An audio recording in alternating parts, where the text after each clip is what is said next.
psychosomatic life that you're living is your problem. You're living a body, mind, ego, psychosomatic life. That's people's problem. And we got to solve that. Transforming the energy into your spiritual life. You have a spiritual nature that is really real. It's really you who you really are.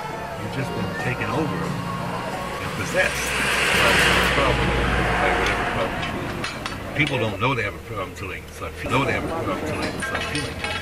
know what? My life's a problem right now. That's when you're ready to solve it. Because before that, you think, what are you talking about? Get the fuck out of this space, man. I'm making money and... You know, for a while he was on the top. Right. Now somehow he got busted. Right. He had an identity crisis. Right. Or something. He's getting old. No, he's not getting old. No. Well, his teeth are rotting out. He drinks 1,000 bits and looks at himself. He was the most sexiest man in the movies at one time. The sex not everybody gets... Yeah, and then you look at yourself in the mirror and you say, Jesus So what you're Christ. saying is he has an identity crisis. In other words, he couldn't lose the game. In other words, that panicked him. He's immature. Yeah, he hasn't been able to just live with himself for better, for worse. In other words, sometimes it changes. Life appearances change. The inner life doesn't. The inner life doesn't change. Listen, you go through all of these changes. Like you used to be a young kid in your mind, right? Right. You're really sick. Yeah, I know. You really, they say that's called eternal life. You really spent energy. Spirit inside of you. Right. But you just got deceived by these pictures in your head. Now you're an old man. Run. That's ridiculous. Am I an old man? No, I'm not an old man.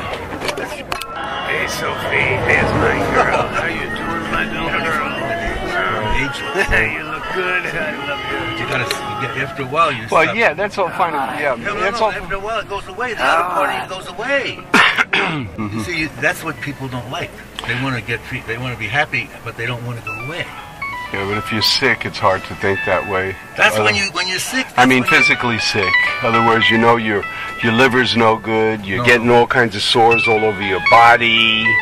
And you got to face reality too. This is the things. I'm talking about mental. We're talking about mental. Well, that mental takes over. If I'm saying that some people. Hey, Sophie. No, what I'm saying, we're talking about Nolte. He's having a mental problem. I don't know if he has a physical. Sometimes it's psychosomatic. They took a brain thing on he's got the best doctors checking him out. He wants to be, and 45 years old, his brain is. He's 70. He's all right. Yeah, his brain is. I don't know about his liver. Well, we don't know what, you'd have to find out if he has a physical problem, then you got to do nutrition, you got to take things. But if you have a mental, sometimes it's psychosomatic. Yeah. That your problem is psychosomatic. In other words, your mind makes you physical. Since birth, you had it when you were a little baby. You had joy when you were a little baby. You had laughter when you were a little baby. You had all these things, But somewhere along the line, you lost connection to that feeling base and went off into a thinking base. Probably when they said, you're not anybody, but once you become that out there, a lawyer, then you will be somebody. And we got to thinking that everything was on the outside. In fact, our happiness was on the outside, depending if we're in a relationship or not.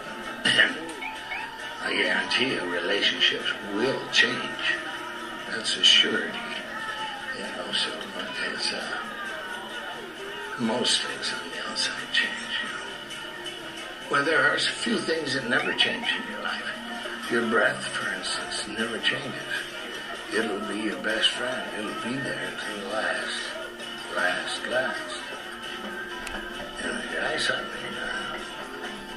may not be able to walk, can't hear, but your breath will be the last.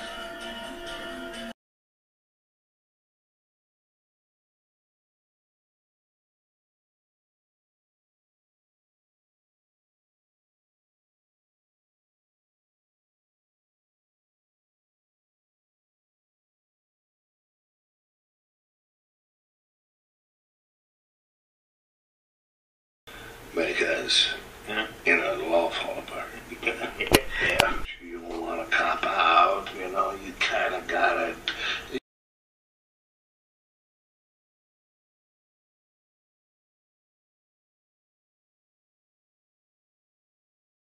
You know, because you're starting to get material that you haven't thought of, you know, and so Ben was real good at staying at that.